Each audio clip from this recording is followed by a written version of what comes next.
any disaster, your livestock need protection too. In case of nuclear attack, radiation is as dangerous to animals as it is to people. A good animal shelter is a two-story basement-type barn with a hay-filled loft. You can get better protection by piling hay along the sides of the building. This gives more shielding, and shielding cuts the radiation danger. There are many more farm facilities that can be adapted to serve as some kind of shelter. For detailed information, get your free copy of Your Livestock Can Survive Fallout. In an emergency, shelter your livestock, then take shelter yourself.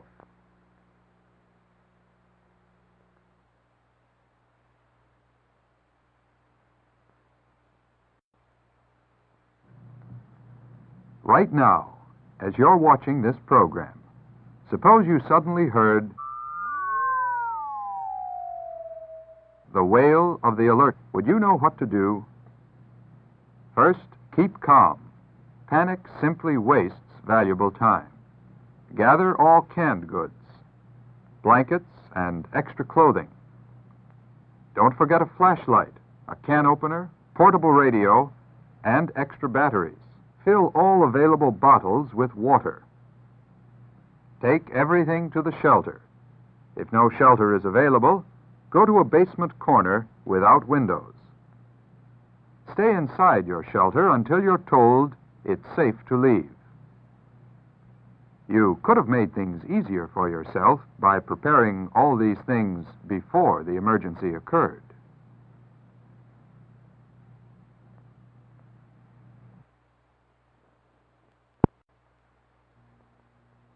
Suppose you don't have a fallout shelter and you have several hours warning after the attack, but before the radioactive fallout reaches your area.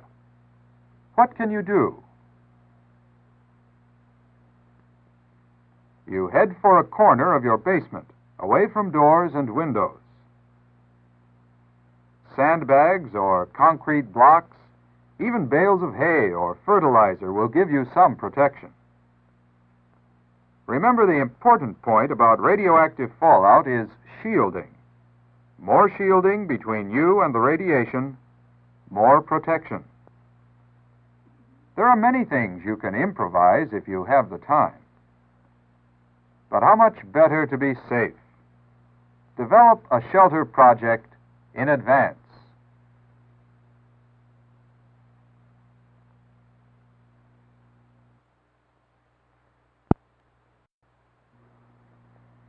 In the early periods of American history, every family had a survival plan. When a fire, flood, or Indian attack came, everyone was prepared. It had to be that way, because early Americans lived in dangerous times. We too live in dangerous times. To survive, we must be just as alert, just as prepared as our forefathers. Do you have a family survival plan? If not, start one now. There's a civil defense booklet filled with facts and tips to help you make preparations for any disaster, natural or nuclear. Plan now, and no matter what happens, you will be ready. Get your free copy of Your Family Survival Plan from your county agent or civil defense director.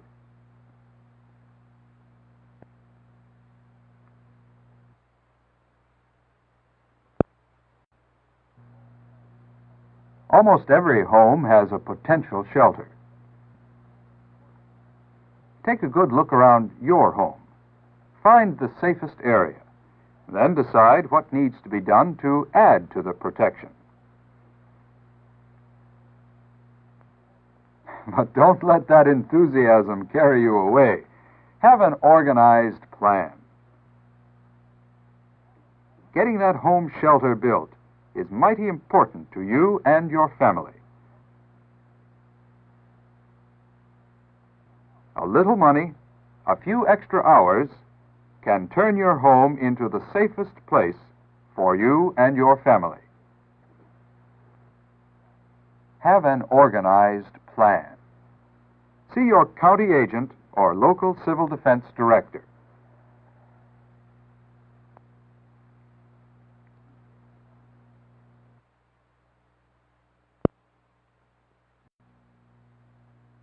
Accidents can happen everywhere, to everyone.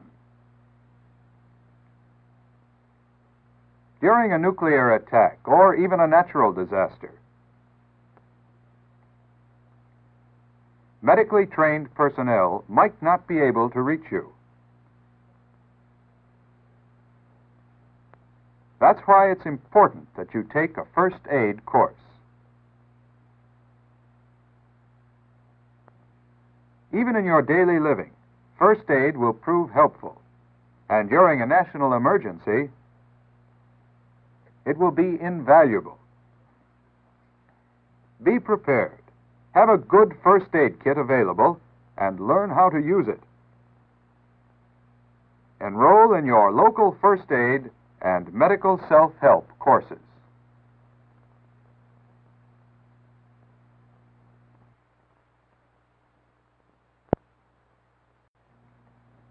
No one can predict the future. The most we can do is to be prepared for whatever might happen. That's why we carry auto, fire, and life insurance. But what about another kind of insurance? Insurance that will protect your farm from possible nuclear war. An insurance called preparedness. Do you know which animals need the most protection from fallout? Or how you will feed your livestock during fallout? Your farm preparedness plan, prepared by the Department of Agriculture, is geared to help you check out your disaster preparations, to enable you to prepare for emergencies quickly and efficiently. Ask for your free copy of Your Farm Preparedness Plan.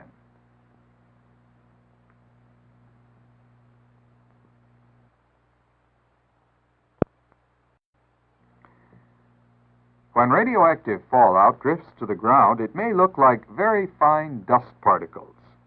These particles are only dangerous to living things.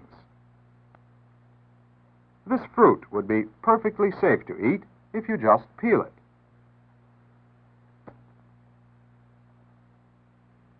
In disposing of the peelings, remember that they may still contain radioactive material. Canned goods, bottles, or jars should be washed carefully before using. Scrubbing vegetables and peeling fruit makes the food perfectly safe to eat. Most inanimate things contaminated by fallout can be washed and used. Cut the danger of radioactive fallout. Learn what to do.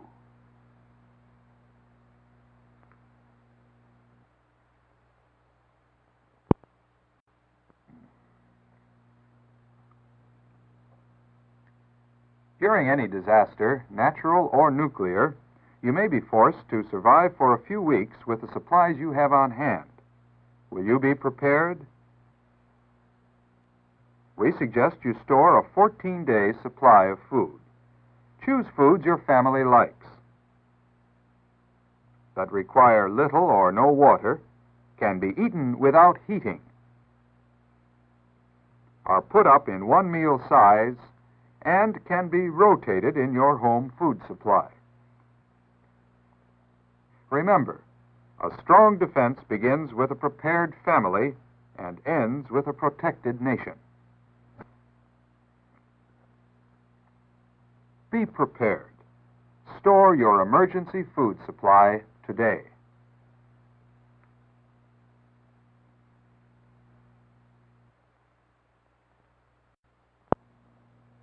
Water, a necessity, a vital part of our lives. So readily available that we take it for granted. But any disaster could cut off our water supply. Remember, there are many reserves in your home water system. The water heater, pipes, or tanks contain safe water. the ice cubes in the freezer can be easily melted. If you are given advanced warning, fill all available jars and bottles. Sinks and bathtubs will hold large amounts of water. For protection from dust or dirt, simply cover with plastic. Remember, any emergency can be met if you know what to do in advance.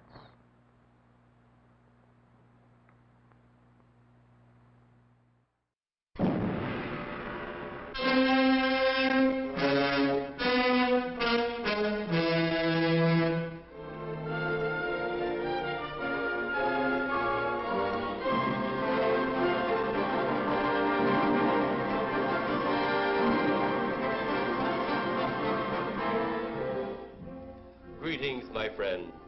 We are all interested in the future, for that is where you and I are going to spend the rest of our lives.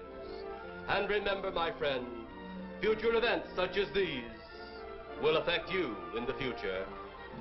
You are interested in the unknown, the mysterious, the unexplainable. That is why you are here.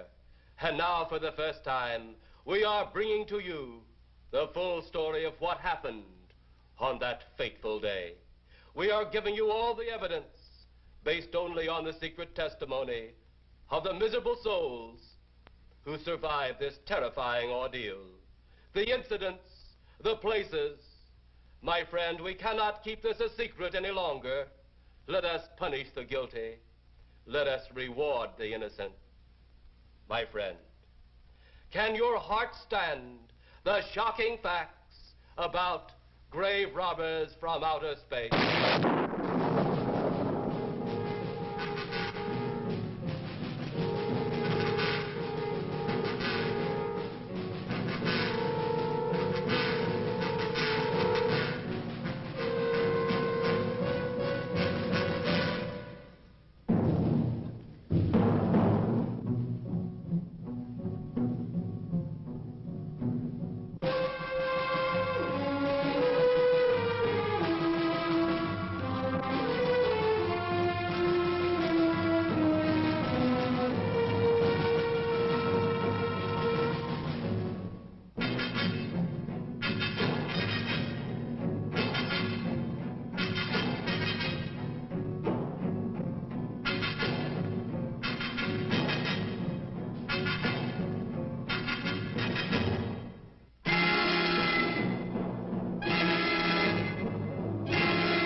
All of us on this earth know that there is a time to live and that there is a time to die.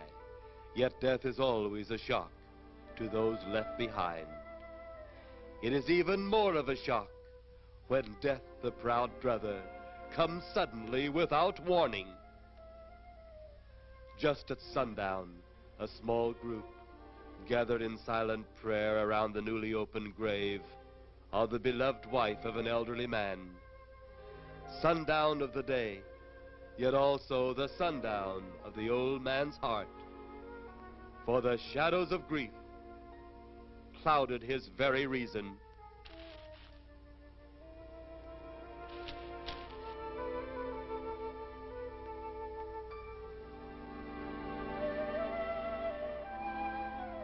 The funeral over, the saddened group left the graveside.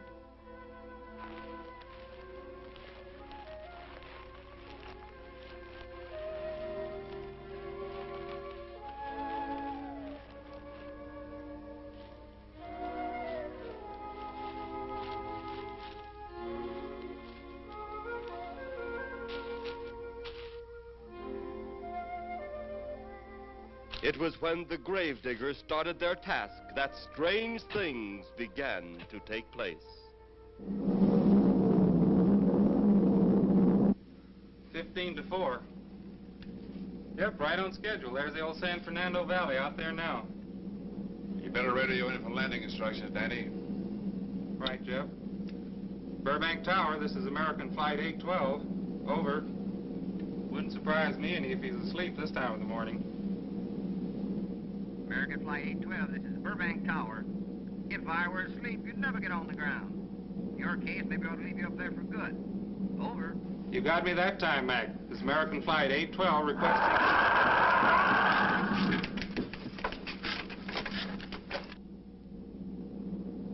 Burbank Tower to American Flight 812. Over. Burbank Tower to American Flight 812. Over. Holy mackerel. Burbank Tower to American Flight 812. Are you in trouble?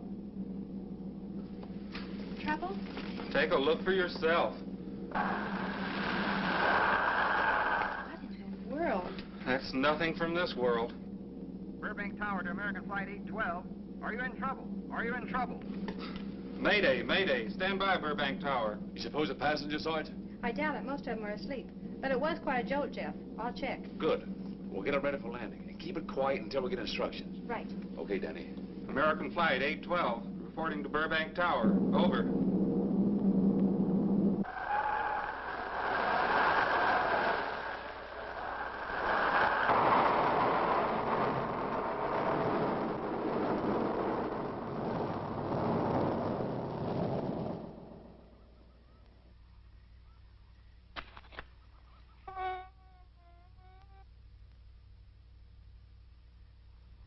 Did you hear anything?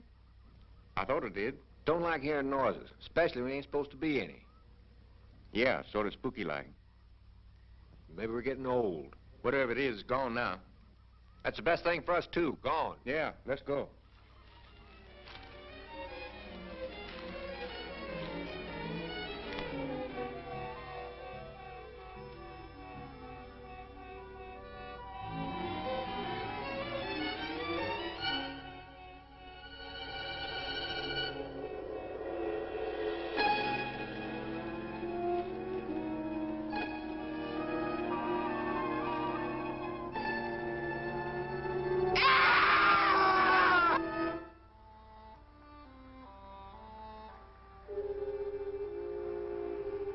The grief of his wife's death became greater and greater agony.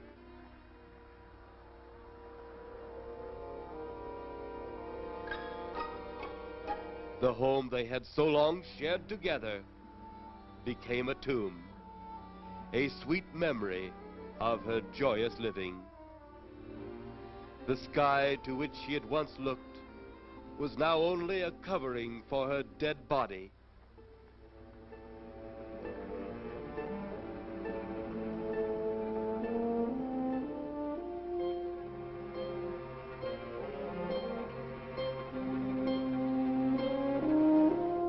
The ever-beautiful flowers she had planted with her own hands became nothing more than the lost roses of her cheeks.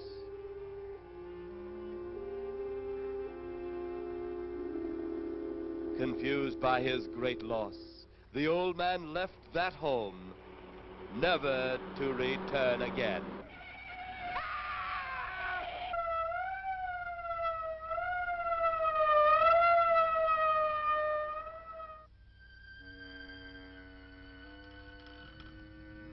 At the funeral of the old man, unknown to his mourners, his dead wife was watching. First his wife, then he. Tragic. Tell me something. Why was his wife buried in the ground and he sealed in a crypt? Something to do with family tradition, a superstition of some sort. Oh. Well, it's getting dark. Let's be on our way.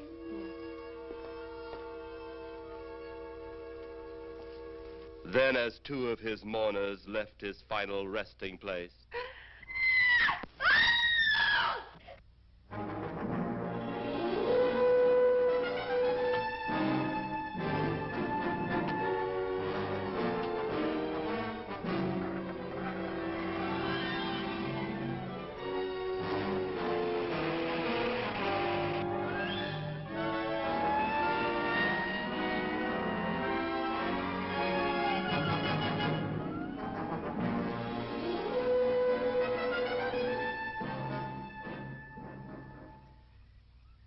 Minutes later, the police, led by Inspector Daniel Clay, arrived at the scene.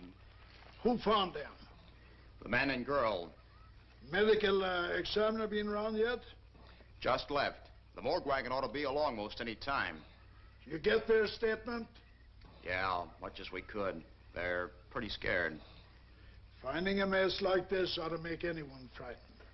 Have one of the boys take the guy and the girl back to town. You take charge. Okay, Inspector. What are you going to do? Look around a little. It's pretty dark out there. Once you get beyond the range of those lights, you won't be able to see your hand in front of your face. I will get one of the flashlights from the patrol car. Okay, be careful, Clay. I'm a big boy now, Johnny.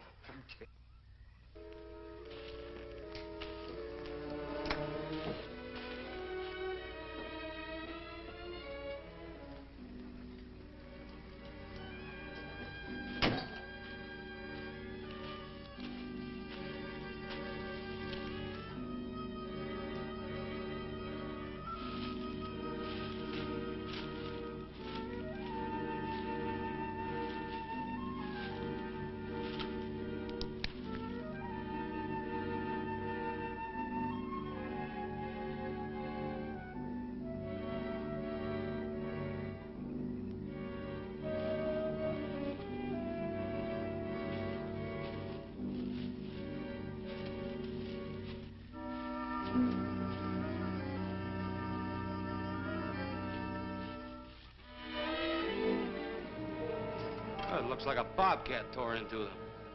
Yeah.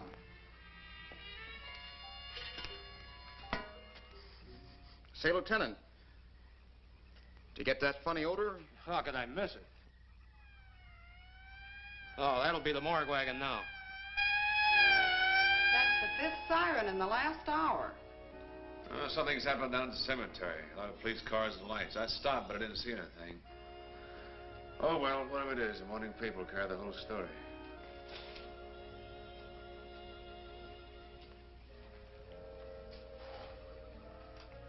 You seem to still be up there somewhere. Maybe I am. I don't think I've ever seen you in this mood before. I guess it's because I've never been in this mood before.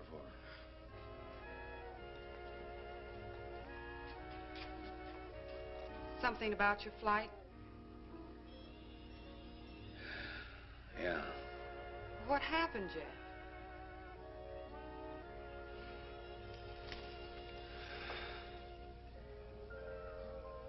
I saw a flying saucer. Saucer? You mean the kind from up there? Yeah, its counterpart. It was shaped like a huge cigar. Dan and Edith saw it, too.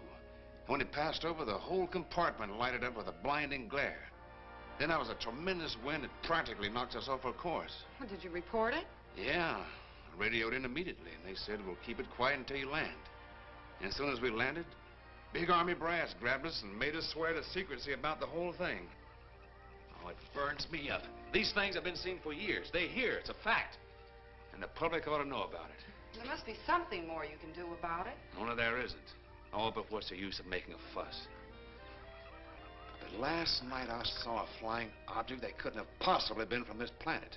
But I can't say a word. I'm muzzled by army brass. I can't even admit I saw the thing.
sounds like Kay's in trouble.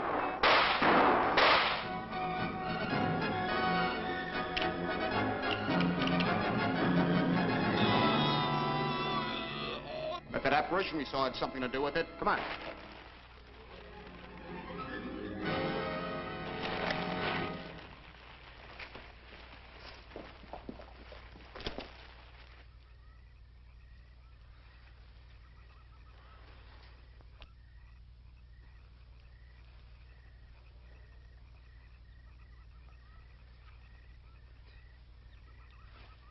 Is he dead? Yeah. He's messed up as bad as those two back there. Suppose that saucer or whatever it was had something to do with this? Your guess is as good as mine, Larry. One thing's sure. Inspector Clay's dead. Murdered. And somebody's responsible. You're in charge now, Lieutenant. Yeah, guess I am. Calvin? Yes, sir? Get back up the car and get on the radio. Tell the coroner he's got to make another trip out here. Well, how about the lab boys? Well, who do you think we left back up the car? Boy Scouts? Come on, Larry.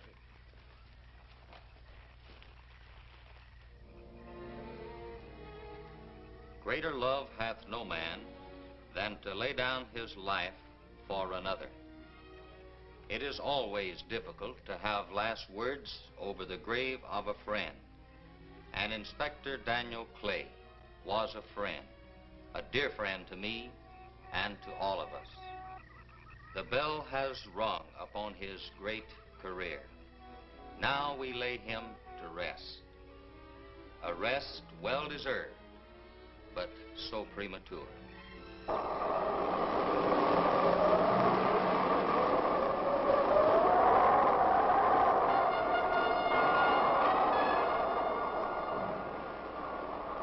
People turning south from the freeway were startled when they saw 3 flying saucers high over Hollywood Boulevard.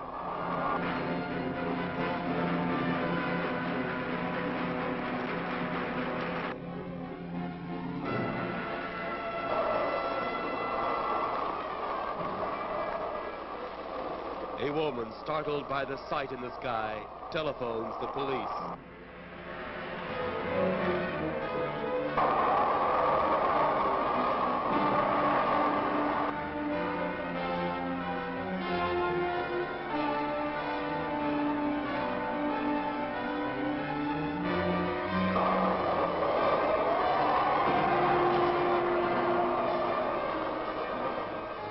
There comes a time in each man's life when he can't even believe his own eyes.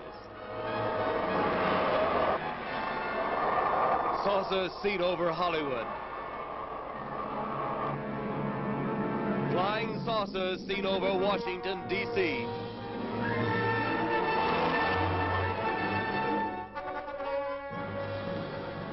The Army convoy moved into the field.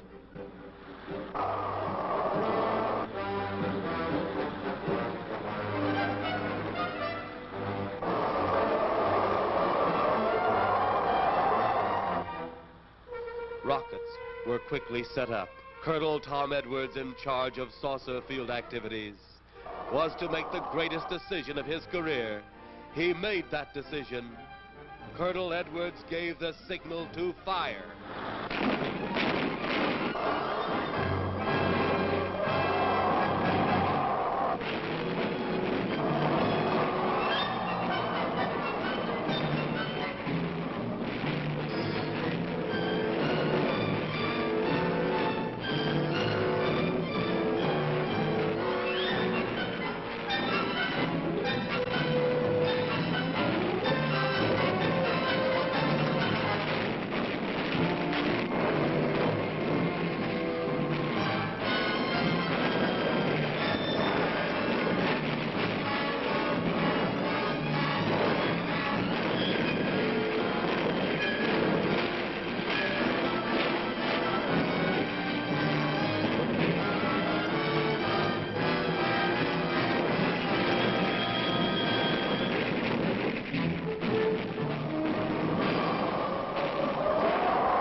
Swiftly as they had come, they were gone, even to the piercing eye of radar and the speeding jet fighters.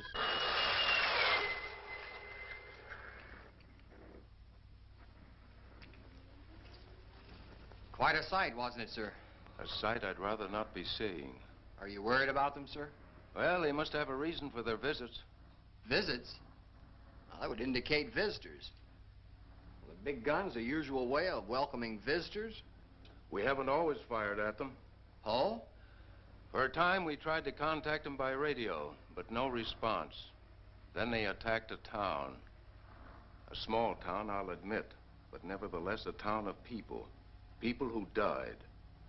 I never heard about that, sir. Well, it was covered up by the higher echelon. Take any fire, any earthquake, any major disaster, then wonder. Flying saucers, Captain, are still a rumor. Officially. Looks like we beat them off again, sir. What do they want? Where are they from? Where are they going? They, sir? Who? Well, this is a training maneuver, sir. We only did a little practice firing at the clouds. Yeah. I wonder what their next move will be.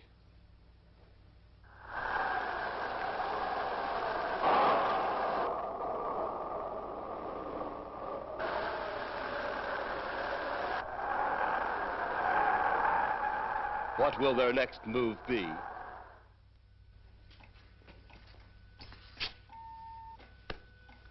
Your space commander has returned from Earth. Send him in.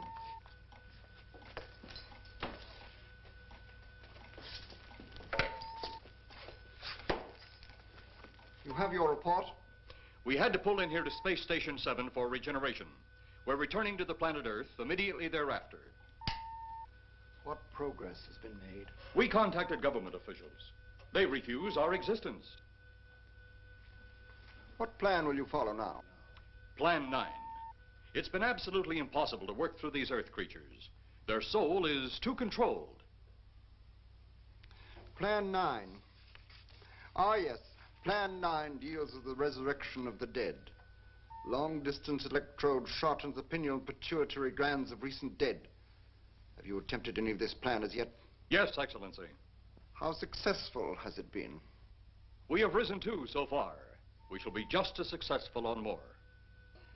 The living, they have no suspicion of your movements? We had to dispose of one policeman. However, none of those risen have been seen.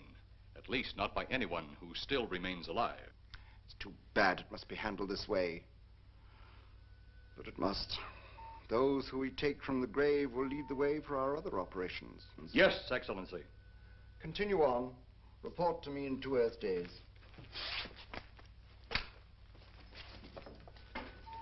I feared His Excellency wouldn't take our report this well. Well, had he been dealing with our own people, his reaction would have been completely different. He understands the difficulties of the Earth race. What do you think will be the next obstacle the Earth people will put in our way? Well, as long as they can think, we'll have our problems.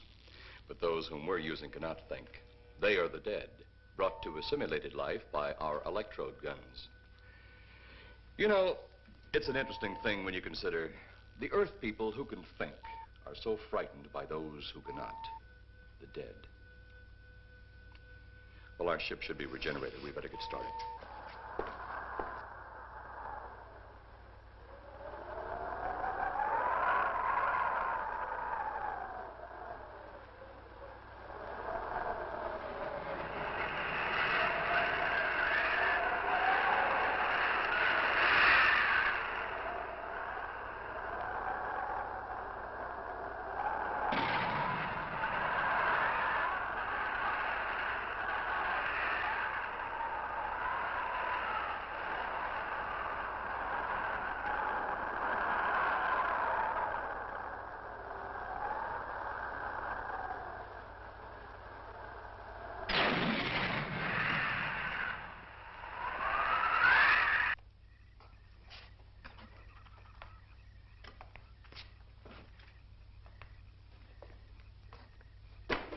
I still think you ought to go in town and stay with your mother until I get back. This is our home, and nothing's going to take me from it. Besides, most men try and keep their wives from going home to Mama. That's not the point. That's all the point there's going to be. Now toddle off and fly your flying machine, darling. But if you see any more flying saucers, will you tell them to pick another house to buzz? Be careful. Don't worry about me. Oh, you're the only thing I do worry about. Oh, forget about the flying saucers. They're up there. But there's something in that cemetery. And that's too close for comfort. The saucers are up there, and the cemetery's out there. But I'll be locked up in there. Now, off to your wild blue yonders. You promise you'll lock your doors immediately? I promise. Besides, I'll be in bed before half an hour is gone, with your pillow beside me. My pillow? Well, I have to have something to keep me company while you're away. Sometimes in the night when it does get a little lonely, I reach over and touch it. Then it doesn't seem so lonely anymore. A crazy kid.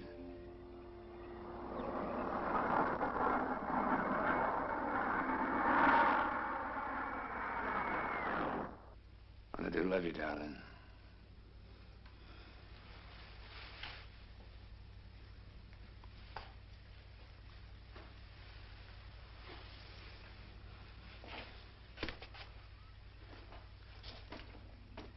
See you Thursday. Goodbye, honey.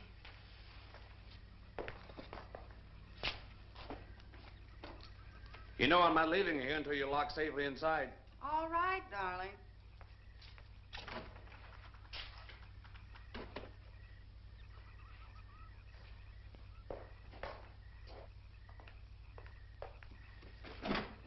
If you're especially nice, I may even lock the side door. And be sure you keep the yard lights on.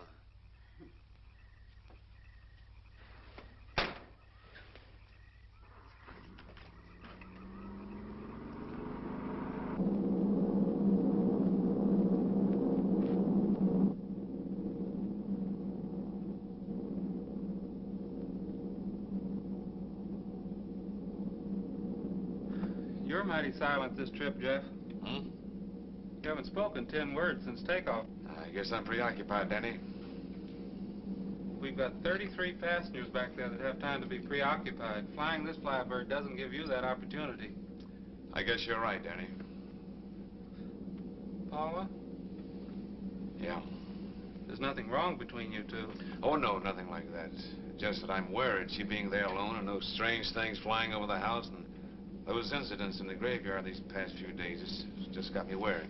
Well, maybe they haven't figured out those crazy skybirds yet, but I'd give you 50 to 1 odds the police have cleared up that cemetery thing by now. I hope so. If you're really that worried, Jeff, why don't you radio in and find out?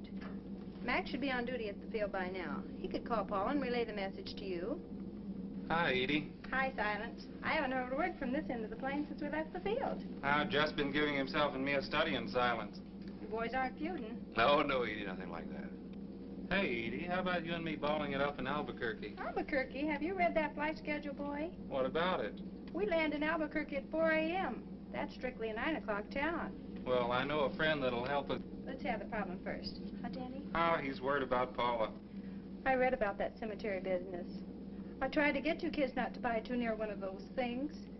We get there soon enough as it is. He thought it'd be quiet and peaceful there. No doubt about that. It's quite all right, like a tomb. I'm sorry, Jeff. That was a bad joke. Say, I almost forgot what I came in here for. How's the coffee situation? That's for me. It sure wouldn't hurt anything, Edie. Okay, be right back. And say, Jeff, make that call to Mac. Nah, not only she throw cold water on my Albuquerque plan, but now she's repeating herself. How about that Albuquerque ball? I can't resist your charm, Danny boy.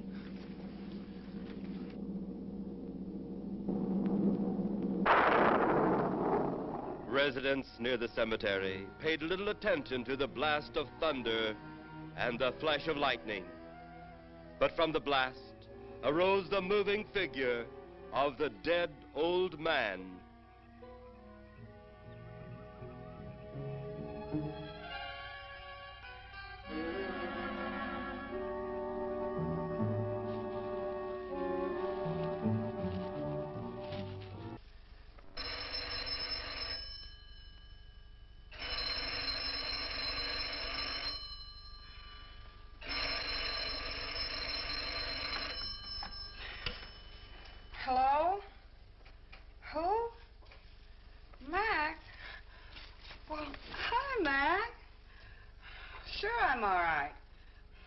I just fell asleep.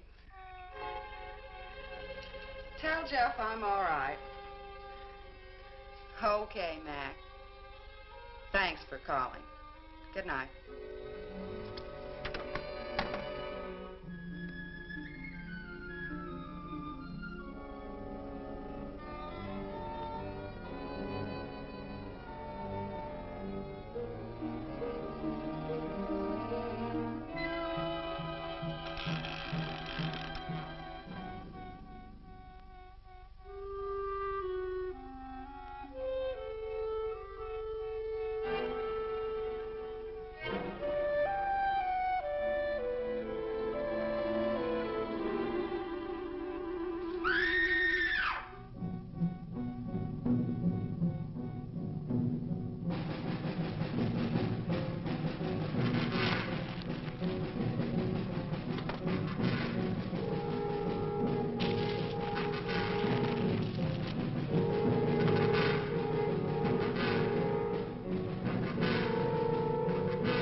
Mrs. Trent, what's wrong?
He'll be at the hatch in a moment.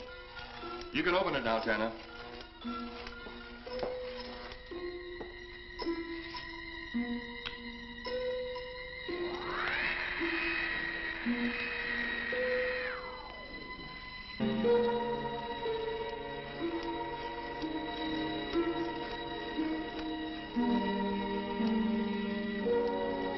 Turn off the electrodes quickly. They can't tell us from anyone else.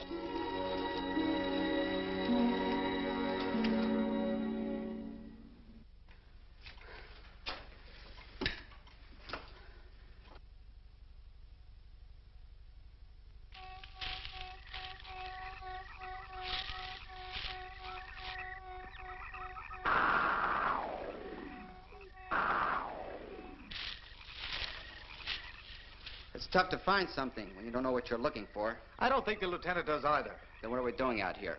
I was off duty an hour ago. Oh, don't ask me any questions. I'm just a hard hand just like you.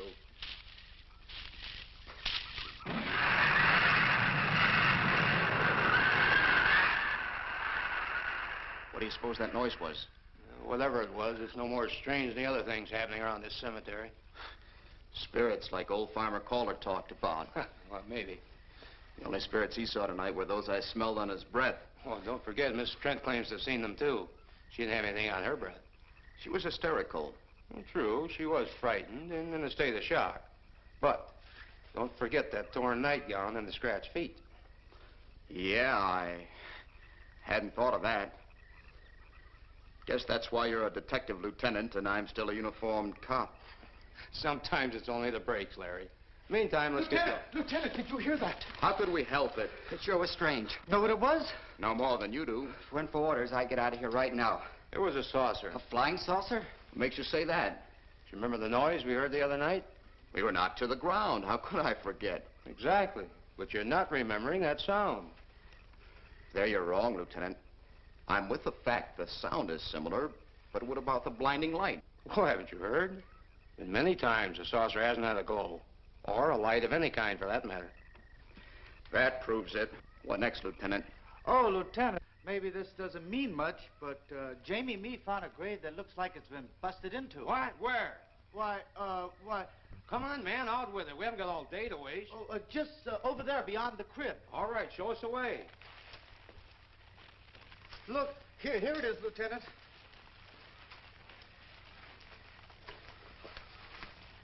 It's been broken into, all right. Strange. If someone had broken in, the dirt should be piled up here somewhere. It looks like it's fallen into the grave. Larry, you'll be out of uniform before you know it. Do we have the right to look down there, Lieutenant? Technically, no. No? Well, this spot looks familiar, though. We shouldn't investigate any further without the permission of next of kin. Let's go get it. How? I see what you mean. The gravestone's down there. Well, let's go down and find out whose grave it is. How? By going down and finding out. Are you sure you mean that, Lieutenant? If I didn't mean it, I wouldn't have said it. Scared? Well, why do I always get hooked up with these spook details? Monsters, graves, bodies. Oh, all right.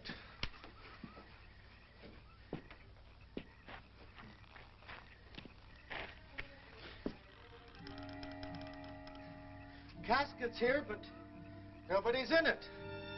Can you read the name on the casket? It's too dark. Give me a flashlight. How about a match? We sure could try it. Let me have them. Okay.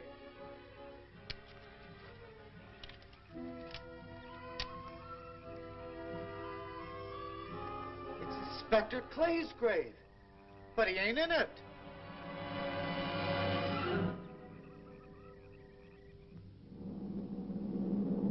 But meanwhile, at the Pentagon in Washington, D.C.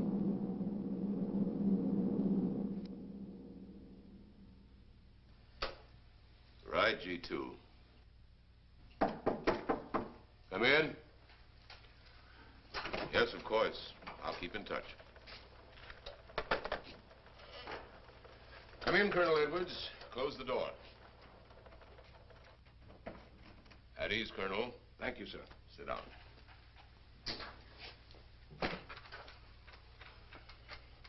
I I understand, Colonel, you've been on tap for many of our saucer attacks. I'm in charge of field operations, sir. You believe there are such things as flying saucers, Colonel? Yes, sir. You've seen them? Yes, sir. You realize there's a government directive stating that there is no such thing as a flying saucer?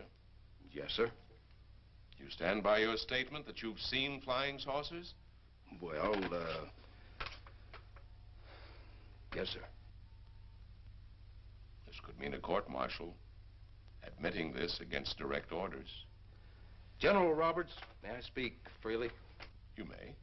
How could I hope to hold down my command if I didn't believe in what I saw and shot at? I like you, Colonel. Thank you, sir. There are flying saucers.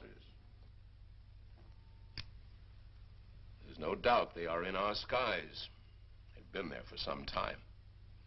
What are we going to do about them? Who knows? Then, they really are there. I thought you were convinced of that. I am. We've had contact with them. Contact? How? Radio. They speak our language? Well, not quite. We've received messages from their spaceships. For a while, it came in as just a lot of jumbled noise. And now, sir? Well, since they first tried contact with us by radio, we've developed a language computer. A machine that breaks down any language to our own. General, what's this all got to do with me? Well, you've been in charge of saucer field activity for a long while. I think it's about time you heard these recordings. Do you mind? Mind? Huh, I'm anxious.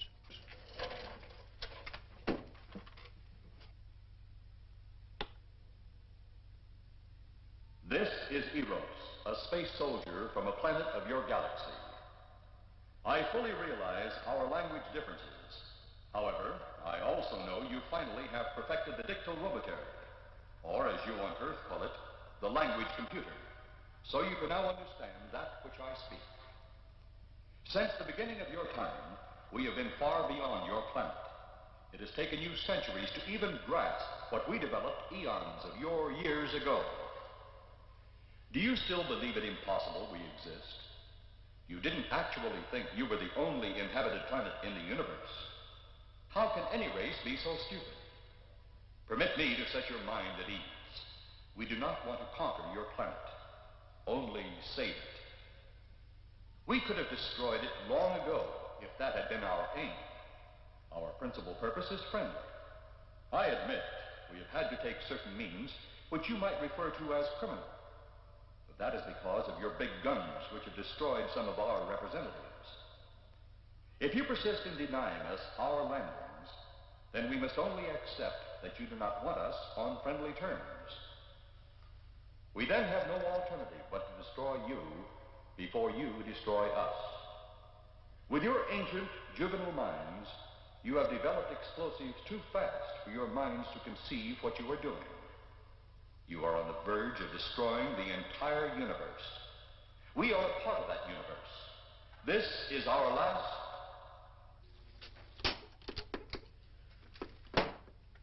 That's the end of that one. Atmospheric conditions in outer space often interfere with transmitting. How many of these recordings do you have, General? An even dozen up to now. This was the last one. We received it over a month ago. Do you think they mean business? We can't afford to take any chances. Come over here. You ever been to Hollywood? Oh, a couple of times, a few years ago. You're going to be there in the morning. Just a few minutes from Hollywood, in the town of San Fernando, reports have come in of saucers flying so low the exhaust knocked people to the ground.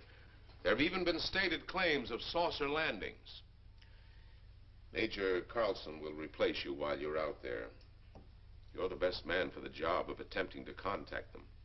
Find them, Colonel. See what in hell it is they want. All right, sir.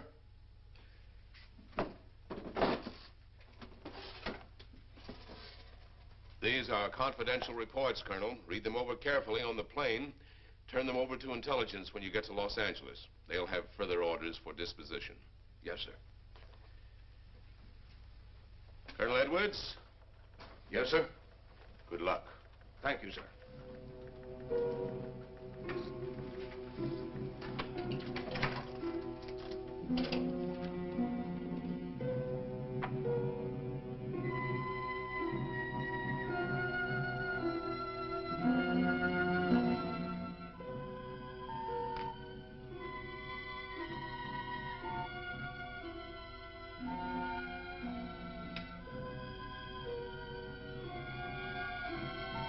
We are ready to report, Excellency.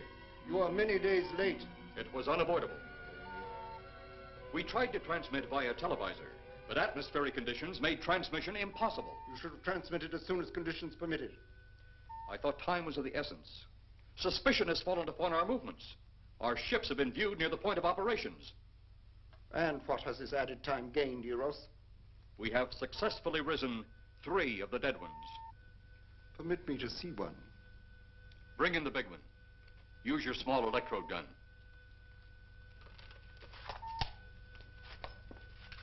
I have taken 2 ships from your command.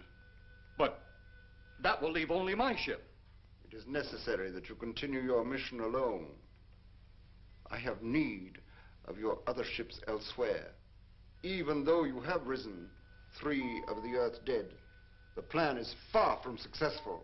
And you, Eros, must prove it an operational success before more time, energy, ships, and your countrymen may be spent on it. We will not fail. Everything is on our side. Not everything. You do not have the live Earth people. You reported that your ship was viewed at the scene of your present operations. That is correct. They have been viewed many times, but not at the scene of operations. Something must be done about that.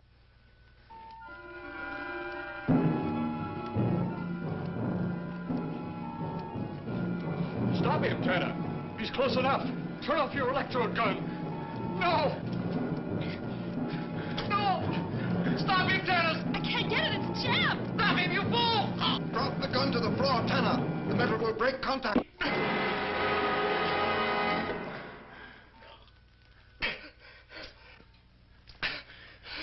That was too close. Yes.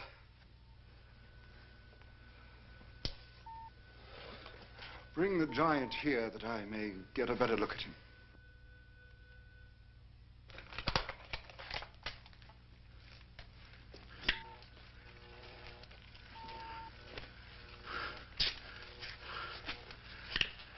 Yes, he's a fine specimen. Are they all this powerful on planet Earth? This one is an exception, Excellency. What are the other 2 like? One is a woman, the other an old man. An old man, you say? Yes, Excellency. This gives me a plan. Put the big one away. Pick up your electrode gun. Make sure it's in working order before pointing it at him. Whatever made it jam seems to have been cleared by the fall. Take him back to the ship.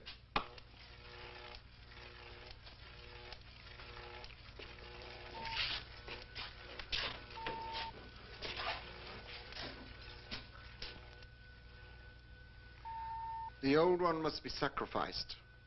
Re-land on Earth. Send the old one to enter a dwelling. Then cut the electrokinetic and turn on your ship's decomposure ray. The result will astound those watching. Astound them enough to delay their intention until you have gained your other recruits from the cemetery. Yes, Excellency. It'll be done. Report to me when this has been accomplished.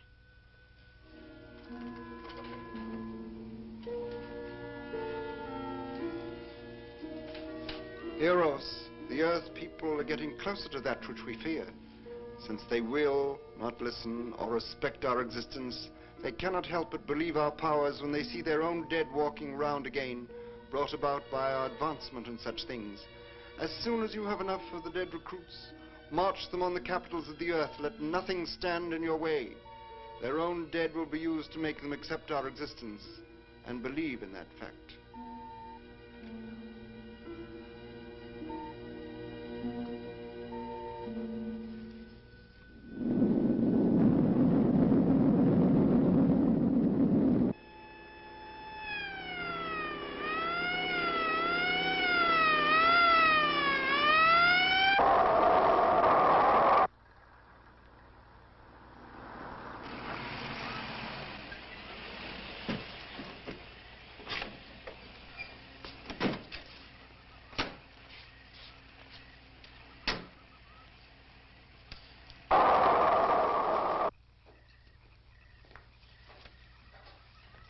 Pleasure, Miss Trent.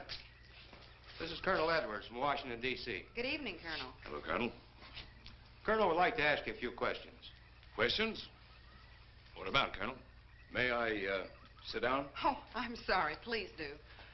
I want to ask you about your strange experience the other night when you saw the flying saucer. After that, the police brought me home. I hope I never see such a sight again. Well, after your description, I don't think I'd want to see it either. One thing more. After you were forced to the ground by that blast of wind, was it a hot or cold blast? It's kind of hard to explain. It wasn't hot, wasn't cold. It was just a terrific force. We couldn't get off the ground. The light blinded me so badly, I couldn't see a thing. We could only feel the pressure of the wind until it was gone. When the glare left us, we could see a glowing ball disappearing off in the distance. Which way? Toward the cemetery.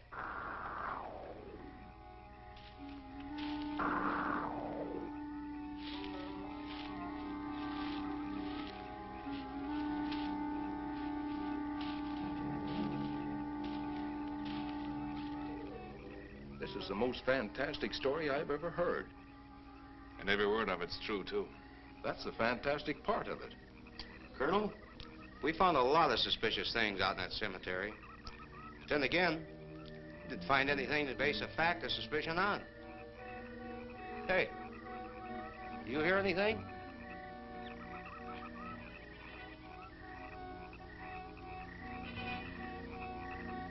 You see anything out there, Kelton? Too dark, Lieutenant. But something started stinking awful bad.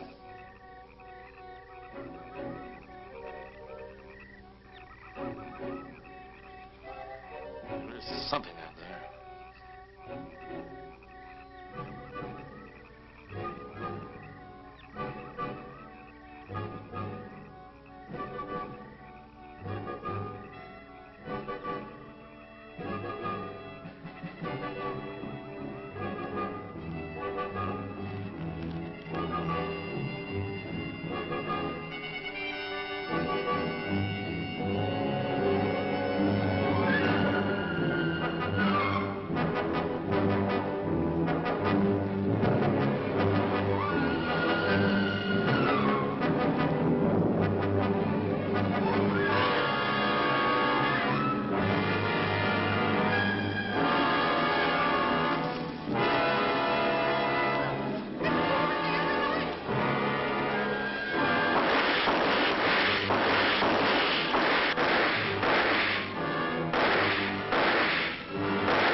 What do you make of that?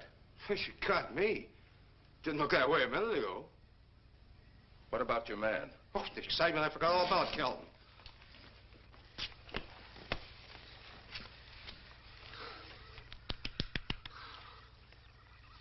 He'll be all right in a few minutes. Did you see that thing? Did you get it? We got it. What was it? It didn't fall. I fired every bullet I had. So did I. I don't know what it was or what happened.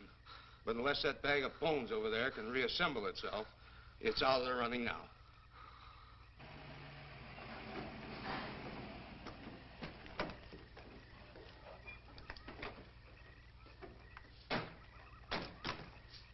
Colonel, I've been out here so often, you think I've taken a lease on this place. Not a long lease, I hope. I see what you mean. But you know, I can't help but feel the answer's out here somewhere.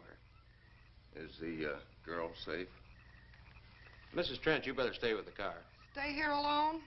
Not on your life. Modern women. Yeah, they've been that way all down through the ages, especially in a spot like this. Calvin. Yes, sir. Stay with Mrs. Trent. All right, Lieutenant. Now, you stay close to the officer, honey. I'd feel safer with you. Now, the lieutenant knows best. Oh, I don't like it, but I guess there isn't much I can do about it.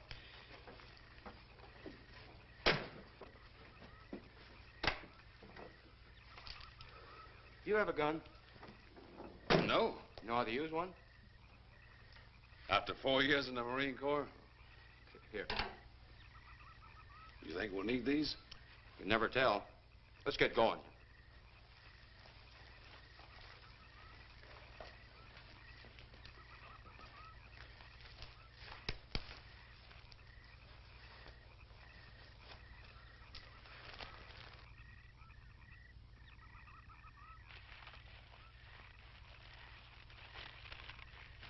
Would expect to find out here.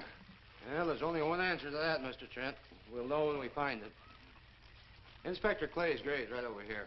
Is that the one you told me was broken into? Yes.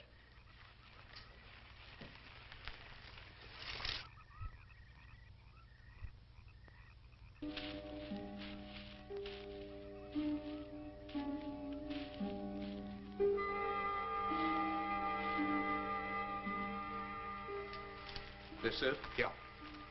Looks to me like someone had broken out instead of in. I figured that, but that's impossible. I wonder. Look, Colonel, some things just can't happen. Yeah, well, after that apparition that was draped across Mr. Trent's patio, I would say we should keep our minds open to anything. Look, Colonel, I'm a policeman. I've got to deal in facts. But I guess I'll have to go along with you. You know, I'll bet my badge right now we haven't seen the last of those weirdies.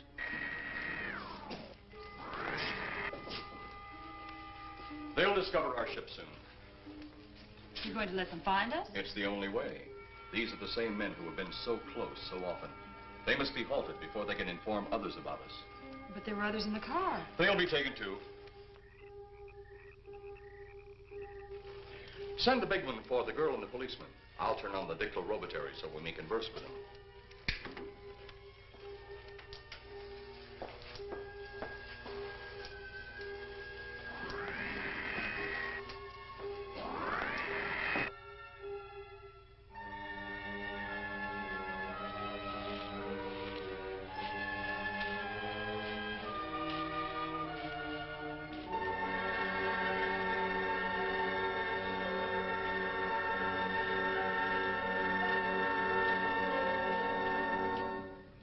Maybe we're barking up the wrong tree. One thing a policeman learns, Mr. Trent, is patience. Where's that burn spot you mentioned? Right over there. Look.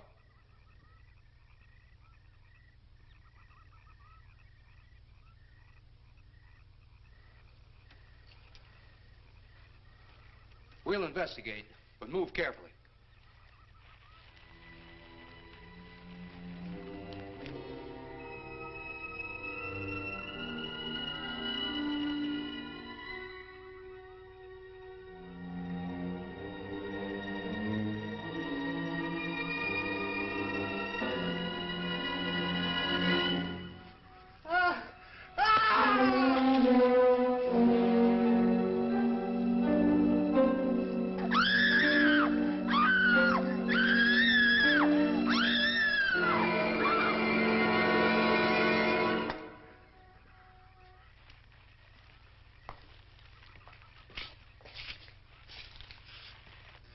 A moment or two more, and you will be the first live Earth people ever to enter a celestial ship. Wow. Boy, how can anything that big hide for so long a time? Never heard metal sound like that before. What do you see? Only my reflection. Must be some kind of one-way glass. I wonder how you get into this thing. I'm not sure I want to find out.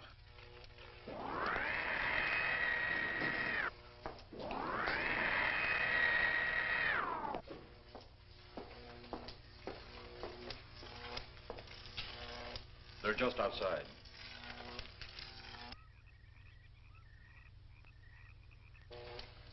You can open the outer hatch now.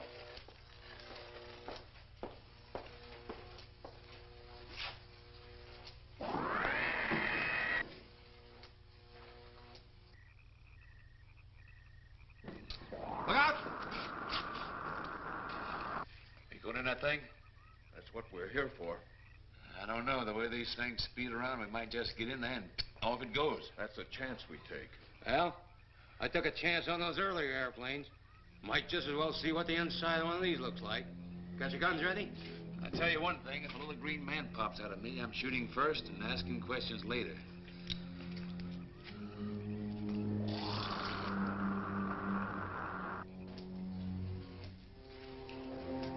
They're in the outer chamber now. Arrows, do we have to kill them?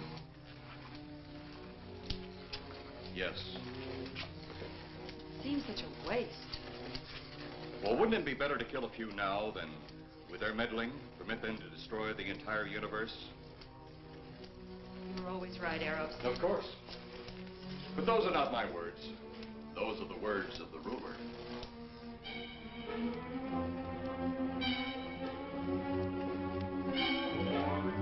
You two stay right where you're at.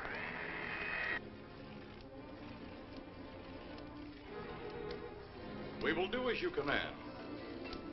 For the moment. No for the moment about it. You just do as I tell you.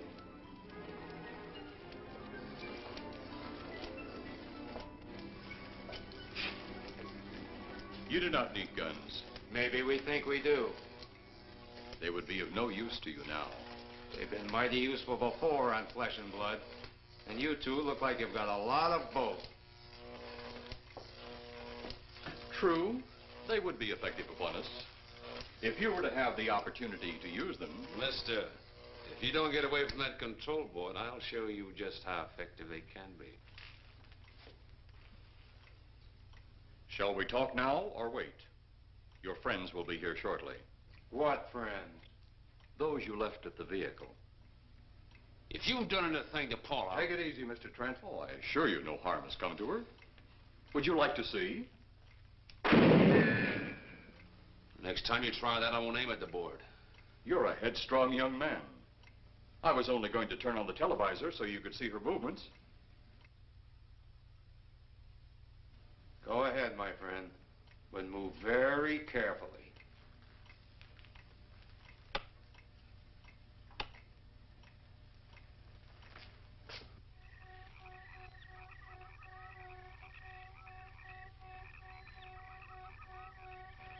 She's only fainted. You fiend. I? A fiend? I am a soldier of our planet. I? A fiend? We did not come here as enemies. We came only with friendly intentions. To talk. To ask your aid. Our aid? Yes. Your aid for the whole universe. But your governments of Earth refused even to accept our existence. Even though you've seen us, heard our messages, you still refuse to accept us. Why is it so important that you want to contact the governments of our Earth? Because of death. Because all you of Earth are idiots. Now, you just hold on, Buster. No, you hold on. First was your firecracker, a harmless explosive. Then your hand grenade. They began to kill your own people a few at a time. Then the bomb. Then a larger bomb. Many people are killed at one time. Then your scientists stumbled upon the atom bomb. Split the atom. Then the hydrogen bomb, where you actually explode the air itself. Now you can brings the total destruction of the entire universe served by our sun. The only explosion left is the solar night. Why, there's no such thing. Perhaps to you, but we've known it for centuries. Your scientists will stumble upon it as they have all the others. But the juvenile minds which you possess will not comprehend its strength until it's too late.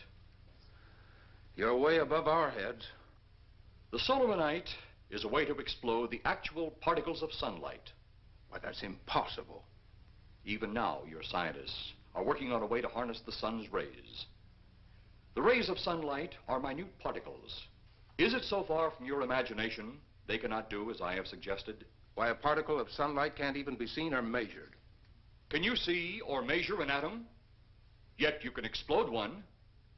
A ray of sunlight is made up of many atoms.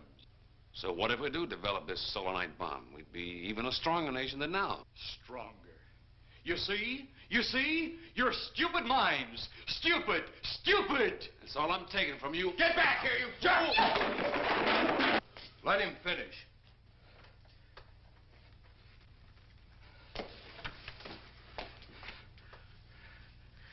It's because of men like you that all must be destroyed. Headstrong, violent, no use of the mind God gave you. You talk of God? You also think it impossible that we too might think of God? You, who wear the uniform of your country, you see, I wear the uniform of my country. Yes, we've had to use drastic means to get to you, but you left us no alternative. When you have the Solomonite, you have nothing. Nor does the universe. You speak of solar night, but just what is it? Take a can of your gasoline.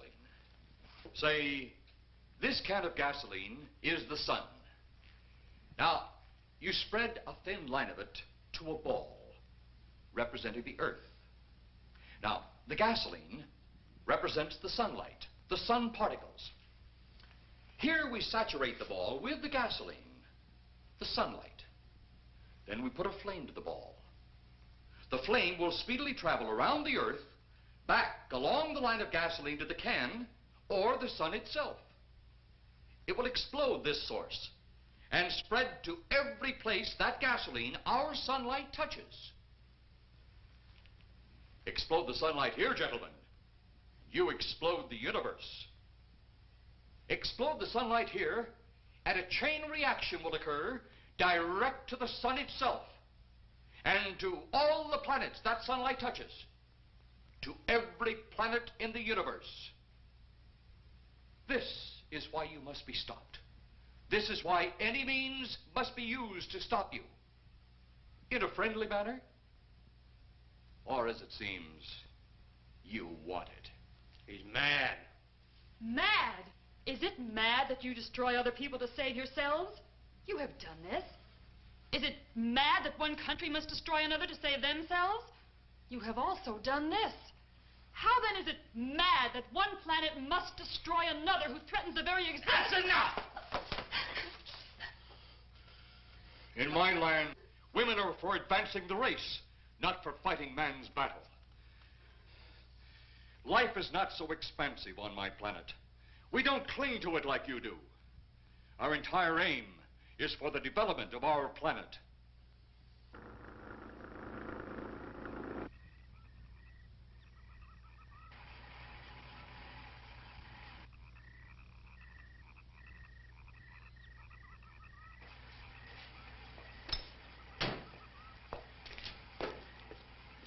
What happened to you? How come you're all alone?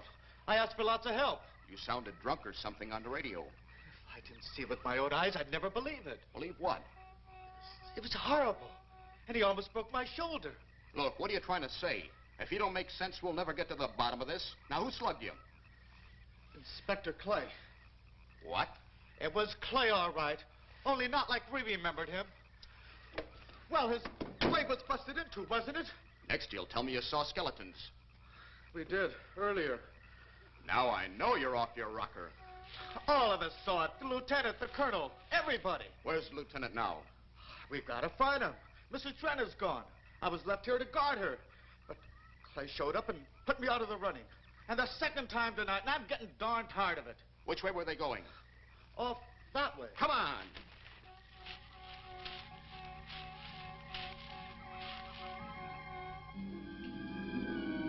Then one day it could all be gone. One big puff of smoke and ball of fire. All that out there. The stars, the planets, all just an empty void. You two had better come along with us. Come with you? Where? The police station. So it seems you think you have the upper hand. Look out that window.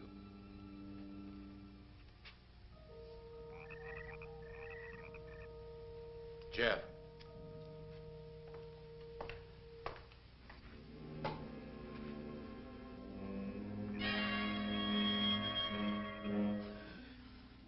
She is unarmed, but he would kill in seconds if I so choose.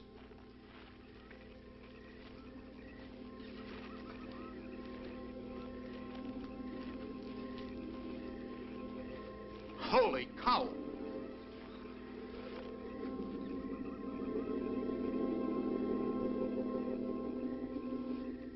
Look there. It's Clay, all right. There's no mistaking that. And he's got Mrs. Trent. Get your gun ready. From all I've seen tonight, guns won't do any good. Clay is dead, and we buried him. How are we going to kill somebody that's already dead? Dead! And yet there he stands. That other one earlier, I emptied a full clip into. I'm seeing it. That's the only reason I'm listening to you. Look, I've got an idea. Hurt him or not, we've got to try something. I'm going to sneak up behind him and whop him over the head. That ought to make a move. Follow me. Even when Clay was alive, he couldn't run fast enough to catch me. So when he does, you grab Mrs. Trent and run like lightning in the opposite direction. Oh, you think it'll work? Know of anything else to try?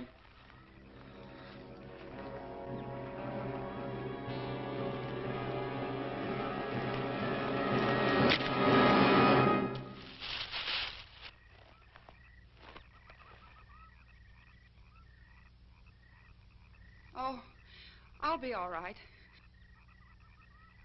Take care of the others. Your men have felled the big one. This could only happen because the electrode ray is off. He'll walk again when I turn it on. Hold it. Right there. Suppose the lieutenant and the others are in that thing. Well, supposing there are Martians or something in there.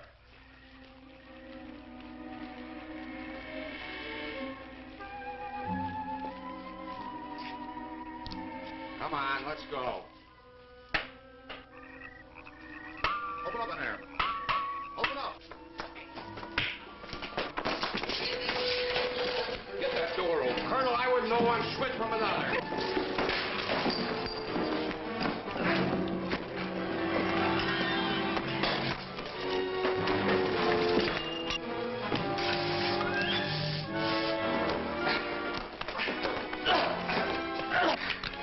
Hold on to him, Eros. I'll have the ship in the air in a minute.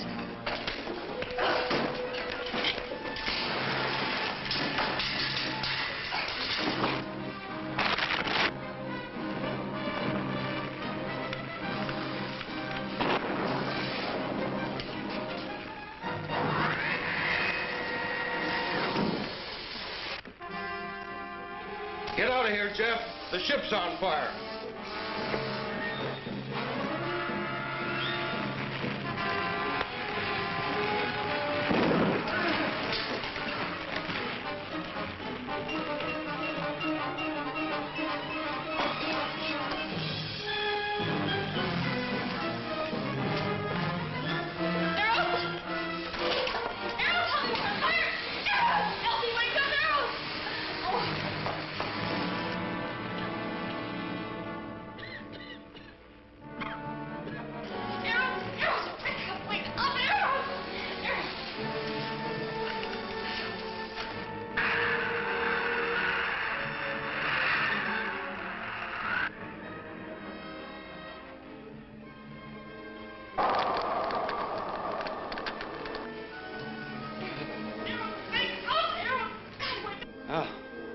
I wonder if that's the last we'll see of them. Perhaps. But sooner or later, there'll be others. Look!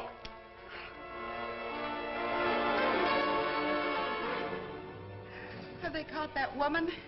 That thing yet? Hey, that's right. There's another ghoul running loose. And it's my guess that she'll look like him. With the ship and the ray gun gone, they have no control. We gotta hand it to them, though. They're far ahead of us.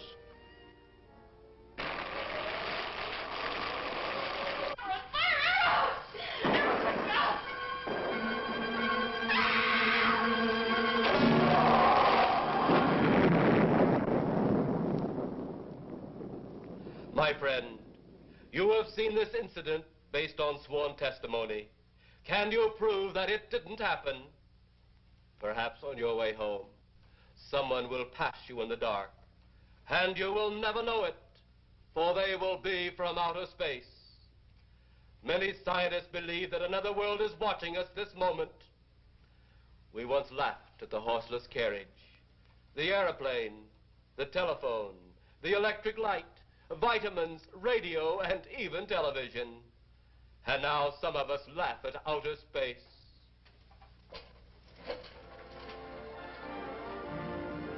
God help us in the future.